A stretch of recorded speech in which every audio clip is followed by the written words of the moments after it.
Good morning student. Welcome to YouTube channel Sanjay sir classes में। मैं आज आप लोग को हिस्ट्री का सबसे महत्वपूर्ण टॉपिक धार्मिक आंदोलन 6ठी शताब्दी के बारे में महत्वपूर्ण तथ्यों को बताएंगे। तो सबसे पहले इनका हम पृष्ठभूमि को देखें तो धार्मिक आंदोलन जो 6ठी शताब्दी में हुई थी, यह काल विश्व इतिहास में धार्मिक आंदोलन का काल था।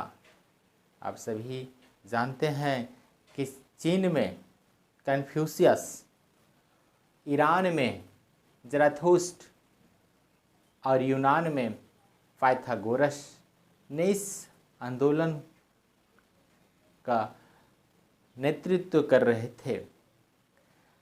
भारत के संदर्भ में देखें तो भारत में कई धार्मिक संप्रदाय का उदय हुआ था, जिसमें से जैन धर्म और बौद्ध धर्म महत्वपूर्ण थे। ये दोनों धर्म, हिंदू धर्म जिसको हम लोग सनातन धर्म भी कहते हैं, ब्राह्मण धर्म कहते हैं, के ही सुधरे हुए नए रूप थे।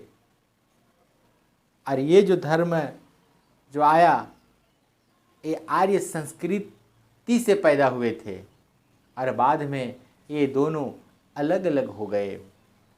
बौद्ध ग्रंथों के अनुसार बुद्ध के समय में 62 यानी 62 धार्मिक संप्रदायों का उल्लेख मिलता है, जबकि जैन ग्रंथों के अनुसार 363 मिलते हैं। आप सभी जानते हैं कि बुद्ध के उदय के पूर्व ये जो समाज था, उस समाज में 6 आचार्य अधिक महत्वपूर्ण हुए थे। उनमें से कुछ का नाम आप सभी जानते होंगे, जिनमें से मखली गोशाल थे, अजित कैस्कम्बलिन थे, पूरन कश्यप थे, पाकुधा कच्चायन था। इन लोगों ने धर्म आंदोलन को, हम आप सभी को धार्मिक आंदोलन उदय के क्या कारण थे, कैसे भारत में जैन धर्म और बौद्ध धर्म पनपी, इनका विस्तार हुआ। फिर आगे भाग में हम महावीर जो जैन धर्म से संबंधित है, फिर आगे के वीडियो में आप सभी को हम महात्मा बुद्ध के बारे में मुख्य तथ्यों को लेकर आएंगे। तो आज आप सभी को आज हम धार्मिक आंदोलन उदय के क्या कारण हैं, इसका हम पृष्ठभूमि तो देख लिए। अब इसका आंदोलन का क्या कारण है, तो धार्मिक आंदोलन के उदय के निम्नलिखित कारण हैं। उनमें से पहला कारण है जो आप स्क्रीन पर देख रहे हैं, धार्मिक कारण है। उसका बाद दूसरा जो है वो सामाजिक कारण है। तीसरा आप देख रहे हैं आर्थिक कारण है, और चौथा आप देख रहे हैं भाषिक कारण है। अब इन कारणों को हम लोग विस्तार से समझेंगे कि आखिर जैन धर्म और बौद्ध धर्म कैसे विस्तार हुआ, कैसे उनका फैलाव हुआ। तो सबसे पहले हम पहला टॉपिक पर आते हैं, तो है वो पहला कारण है धार्मिक कारण। ठीक है। आप आंदोलन से पीछे हम युग और वैदिक युग में क्या है कि वैदिक युग में वेदों के अनुसार कर्मकांड को किया जा रहा था। जो अधिक कष्टकर थे, अधिक खर्चीला थे, आम जनता वहाँ तक पहुँच नहीं पाते थे, उनका अधिकार नहीं मिल पाता था और वे दबे हुए थे, जिससे वे अपने आप को घृणा समझते थे और वो एक नए रास्ते में चल गए। तो यहाँ पे देखिए लिखा हुआ है कि वैदिक धर्म बहुत जटिल हो गया था, बहुत जटिल हो गया था। अंधविश्वास, रूढ़िवादी कर्मकांड में फंस गए थे। धार्मिक कार्यों और संस्कार अधिक कष्टकर हो गए थे और खर्चीला भी हो गया था।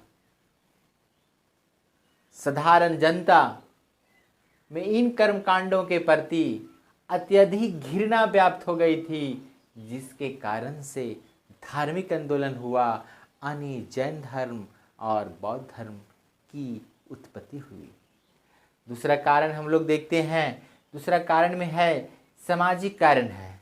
सामाजिक कारण में देखिए कि जाति प्रथा, उस समय वैदिक काल में जाति प्रथा व्यापक थी, यानी जड़ कर गई थी, बर्बर हो गई थी।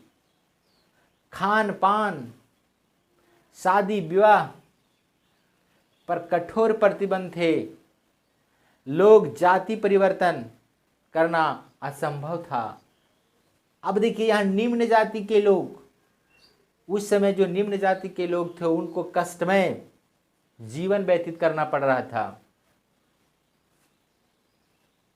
और उसी पीरियड में जैन धर्म और बौद्ध धर्म, जो लोग कष्टमय जीवन व्यतीत कर रहे थे, उस धर्म में लोग उसे सम्मानित स्थान दिलाने का काम किया।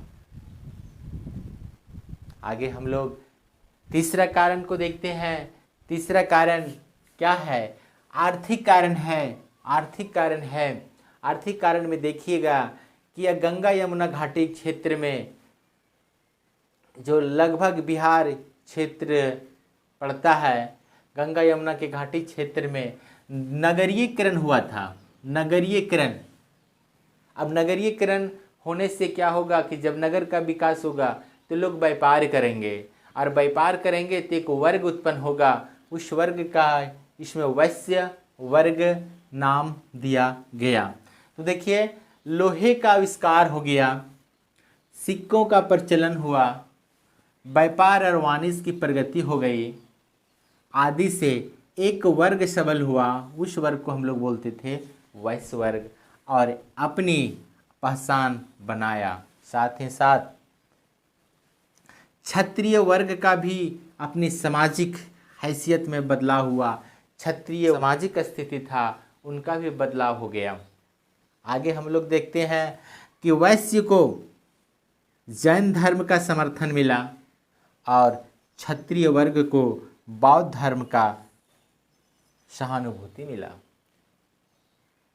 इस तरह से आप सभी जानते हैं, आज के परिपेक्ष में देखिए कि जैन समुदाय के लोग आज जो हैं वो भी व्यापार, वाणिज्य व्यापार में अधिक दिलचस्पी लेते हैं।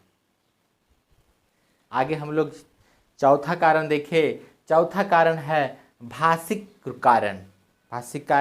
भाषिक कारण से आप नाम से ही स्पष्ट है कि भाषा में प्रॉब्लम था आम जनता, यानी आम जनता का भाषा अलग था, अलग जो उच्च वर्ग के थे लोग उनका भाषा अलग था, और सभी जो धार्मिक ग्रंथ थे वो संस्कृत में लिखे गए थे, जो आम जन उसको समझ पढ़ नहीं पाता था।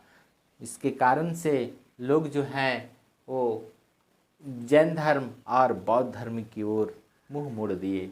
तो आगे हम लोग चलते हैं। सभी धार्मिक ग्रंथ संस्कृत भाषा में लिखे गए थे, जो कुलीनों की भाषा थी, सर्वश्रेष्ठों की भाषा थी, आर्यों की भाषा थी, और जन साधारण इस भाषा को समझ नहीं पाते थे। इसके विपरीत बुद्ध ने पाली भाषा को, बुद्ध भगवान ने पाली भाषा को, और महावीर ने प्राकृतिक भाषा, जिसका अर्धमगही भाषा के नाम से जाना जाता है, उसको अपनाया। ये दोनों भाषा उस समय यानी 6वीं शताब्दी ईसा पूर्व में जन भाषा बन चुकी थी, सरल भाषा बन चुकी थी और बोध गम्य थी, यानी सभी लोग इस भाषा को समझ सकते थे। हमारे प्यारे छात्रगण, इन्हीं 4 कारणों, जो मुख्य कारण है, इन्हीं 4 कारणों से भारत में जैन धर्म और बौद्ध धर्म की ओर लोग विस्तार किए, और ये ब्राह्मण धर्म, हिंदू धर्म से रुष्ट लोग इन धर्म की ओर मुख किए।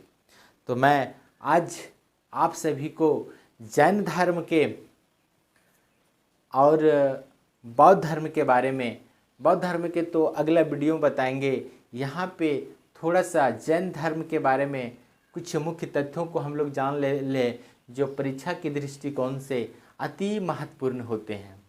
और कहीं ना कहीं railway, SSC, GD, 4th grade, 3rd grade में हमेशा क्वेश्चन पूछते रहता है। तो सबसे पहले जैन धर्म में हम लोग देखेंगे, जैन धर्म में तीर्थंकर किसको बोलते हैं, तीर्थंकर क्या है। ठीक है, तो जैन धर्म के जो संस्थापक है आए, जो भी महान पुरुष आए, जो अवतार लिए, जो आए, उन पुरुषों को हम लोग तीर्थंकर कहते हैं।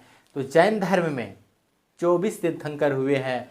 पहला तीर्थंकर जो है वो आप देख ही रहे हैं, पहला तीर्थंकर का नाम है ऋषभदेव। ऋषभदेव का दूसरा नाम है आदिनाथ, और इसका एक और नाम है ऋषभनाथ। और अंतिम यानी 24वें तीर्थंकर का नाम आप सभी जानते होंगे, महावीर स्वामी।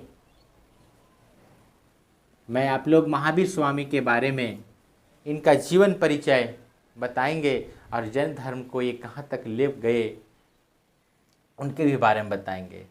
थोड़ा सा हम लोग देख लेते हैं कि 24 तीर्थंकरों में दो तीर्थंकर हैं जिसका नाम ऋग्वेद में उल्लेखित है, और वह है ऋषभदेव और अरिष्टनेमी। यानी पहला तीर्थंकर और 22वें तीर्थंकर जो है सो वह ऋग्वेद में उसका नाम उल्लेखित है। हमारे डियर स्टूडेंट फ्रेंड, आप इस नाम को याद रखिएगा, ये बहुत इम्पोर्टेंट क्वेश्चन है, ये हमेशा कोई भी एग्ज़ाम में आते ही रहता है। तीसरा है, एक और मुख्य पॉइंट है कि किस तीर्थंकर को विष्णु पुराण और भागवत पुराण में उल्लेख किया गया है। तो ये है आपका पहला तीर्थंकर ऋषभदेव। ऋषभदेव जो है वो विष्णु पुराण और भागवत पुराण में इनका नाम उल्लेखित है। आप सभी जानते हैं पुराण 18 है, उन्हीं में से 18 पुराण में 2 पुराण है, विष्णु पुराण और भागवत पुराण। ये दोनों पुराणों में ऋषभदेव का नाम उल्लेखित है। हमारे प्यारे प्यारे स्टूडेंट और माय डियर फ्रेंड, आप सभी को और क्वेश्चन जो जैन धर्म से संबंधित हैं, वो जैन धर्म से उनके 24 तीर्थंकरों में से सभी का प्रतीक चिन्ह है। तो उनमें से कुछ जो हमें लगा कि परीक्षा के दृष्टिकोण से क्वेश्चन पूछ सकता है, तो उनका भी नाम आप सभी याद रखिएगा। ठीक है, तो पहला जो है यहाँ देखिए तीर्थंकरों का नाम और प्रतीक चिन्ह। तो पहला है ऋषभदेव। ऋषभदेव का क्या है, सांड है। दूसरा है अभिनंदन। अभिनंदन का क्या है, बंदर है। और नेमिनाथ। नेमिनाथ का नीलकमल है। और अरिष्टनेमी का शंख है। उसके बाद पार्श्वनाथ। पार्श्वनाथ जो है उसका सर्फ है, यानी सर्फ का फन है। ये सर्फ का फन याद रखिएगा, सर्फ है पार्श्वनाथ का। महावीर। महावीर का आप सभी जानते होंगे, आपका सिंह है और मलिनाथ का घड़ा है। ये तमाम प्रतीक चिन्हों को आप लोग दिमाग में सेट कर लीजिएगा, ताकि आपको रेलवे, जेपीएससी, एसएससी, जीडी, दरोगा में काम आ जाए और आप अपनी मंजिल तक पहुंच जाइएगा।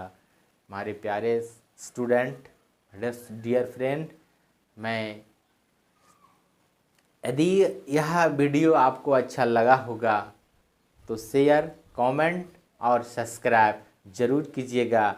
सब्सक्राइब कीजिएगा, मेरे पास कमेंट कीजिएगा तो हमें अपनी कमियों को बताइए। जो नहीं जानते होंगे तो सब्सक्राइब के लिए तो वहाँ पे रेड बटन में लिखा होगा सब्सक्राइब, उसको दबाइएगा तो वो बेल घंटी निकलेगा, फिर बेल घंटी को दबाइएगा तो आपका कंप्लीट हो जाएगा। इसलिए आपसे हम विदा लेते हैं। जय हिंद, जय भारत। Thank you.